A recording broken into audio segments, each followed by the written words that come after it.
Hello everyone. ఈ వీడియోలో మనం జావా అంటే ఏంటో తెలుసుకుందాం. వాట్ ఈజ్ జావా అనేది తెలుసుకుందాం. బట్ ఈ వాట్ ఈజ్ జావా అనేది తెలుసుకునే ముందు మనం ఒకటి తెలుసుకోవాలి. ఇప్పుడు నేను చెప్పబోయే ఈ థియరీని మీరు ఈ జావా లెర్నింగ్ ప్రాసెస్‌లో ప్రతి కాన్సెప్ట్ పై కూడా అప్లై చేయడానికి ట్రై చేయండి. ప్రతి ఒక్కరికి క్వెషన్ ఫార్మ్స్ తెలుసు కదా! వాట్, వై, వెన్, హౌ చెప్పేసి. ఈ క్వెషన్ ఫార్మ్స్ అనేవి ఎందుకు ఇంపార్టెంట్? ఈ ఎర్త్‌లో ప్రతి ఒక్క గొప్ప విషయాన్ని కనిపెట్టడానికి ఈ క్వెషన్ ఫార్మ్స్ అనేవి యూజ్ అయినాయి కాబట్టి, మనకి కూడా ఈ జావా లెర్నింగ్ ట్యుటోరియల్‌లో ఈ క్వెషన్ ఫార్మ్స్ అనేవి యూజ్ చేయడం అనేది, ఈ థియరీ అనేది అప్లై చేయడం అనేది చాలా హెల్ప్‌ఫుల్ అవుతుంది. సో, మీరు ఈ జావా లెర్నింగ్ ప్రాసెస్‌లో ప్రతి కాన్సెప్ట్‌లో కూడా వాట్, వై, వెన్, హౌ లాంటి క్వెషన్ ఫార్మ్స్‌ని యూజ్ చేయండి. ఫర్ ఎగ్జాంపుల్, ఇప్పుడు మనం జావా అంటే ఏంటో తెలుసుకోబోతున్నాం. అంటే జావా అంటే ఏంటి? What is Java? Why Java?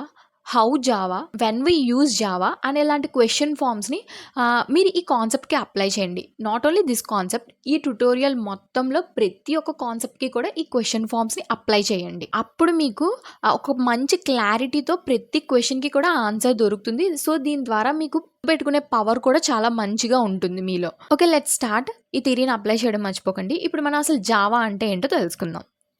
Java is a programming language. Java అనేది ఒక ప్రోగ్రామింగ్ లాంగ్వేజ్. యాక్చువల్లీ మన తెలుగులో జావా అంటే సూప్ అని చెప్పేసి అంటాము. బట్ ఇది అది కాదు. యాక్చువల్లీ దీనికి ఈ ప్రోగ్రామింగ్ లాంగ్వేజ్‌కి జావా అనే నేమ్ రావడానికి ఒక కారణం ఉంది. అది నెక్స్ట్ వీడియోలో చెప్తాను. సో, ఇక్కడి వరకు జావా అంటే నాట్ సూప్. జావా అంటే ఒక మంచి programming language. Programming language is nothing but code, instructions giving to our computer. మన కంప్యూటర్‌కి మనం ఇచ్చే ఇన్‌స్ట్రక్షన్స్ అనమాట. మీకు ఇంకా క్లియర్‌గా ప్రోగ్రామింగ్ లాంగ్వేజ్ అంటే ఏంటో తెలియాలి అంటే మనం ముందు వీడియోస్‌లో ఆల్రెడీ చెప్పున్నాము. సో, ఆ వీడియోస్‌ని సెర్చ్ చేయండి. ఓకే. జావా అనేది ఒక ప్రోగ్రామింగ్ లాంగ్వేజ్. ఇప్పుడు అర్థమైంది కదా! అండ్ జావా అనేది ఒక ఆబ్జెక్ట్ ఓరియెంటెడ్ ప్రోగ్రామింగ్ లాంగ్వేజ్. ఆ నేమ్‌లోనే ఉంది. ఆబ్జెక్ట్స్‌ని ఉద్దేశిస్తూ రాసే ఒక ప్రోగ్రామింగ్ లాంగ్వేజ్ అనమాట. ఇప్పటి వరకు ఇలా గుర్తుపెట్టుకోండి. ఆబ్జెక్ట్ ఓరియెంటెడ్ ప్రోగ్రామింగ్ లాంగ్వేజ్ అంటే ఇంకా నెక్స్ట్ ట్యుటోరియల్స్‌ని ఇంకా డెప్త్‌గా తెలుసుకుందాం. ఓకే. మార్కెట్‌లో చాలా ప్రోగ్రామింగ్ లాంగ్వేజెస్ ఉన్నాయి. C, C plus plus, Python, programming languages ఉన్నాయి. But why Java? జావానే ఎందుకు? అంటే Java is high level language. అంటే మనుషులకి మాక్సిమం అర్థమయ్యే లాంగ్వేజ్‌లో ఉండే లాంగ్వేజ్ కాబట్టి సో, జావా నేర్చుకోవడానికి ఇదొక రీజన్.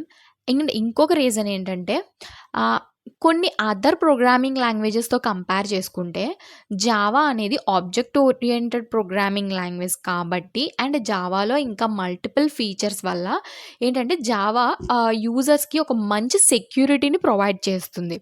సో, జావానే ఎందుకు అంటే Java gives good security. And ఇంకా చెప్పాలి అంటే వై జావా అనే క్వెషన్ ఇంకా అడిగితే Java is platform independent language.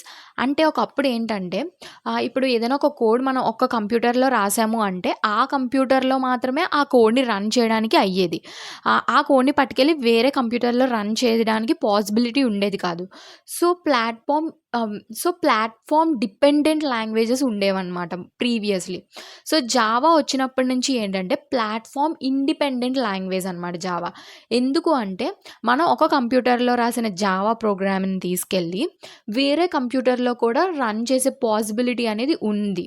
So, that's why Java is platform independent language అనమాట. సో, ఆ రీజన్‌తో కూడా జావాని వై జావా అనినప్పుడు ఈ రీజన్ ఇది కూడా ఒక మంచి రీజన్ అనమాట. దీనికోసం నెక్స్ట్ వీడియోస్‌లో ఇంకా డెప్త్‌గా తెలుసుకుందాం. ఎందుకు ఇది ఇండిపెండెంట్ లాంగ్వేజ్ అయింది అని చెప్పేసి. ఓకేనా? ఇప్పటికి ఈ వీడియో ఆపేద్దాం. ఇప్పుడు మనకి ఈ వీడియోలో what is Java? Why Java? అనేవి తెలిసాయి కదా! ఇంకా జావా కోసం డెప్త్‌గా తెలుసుకుందాం.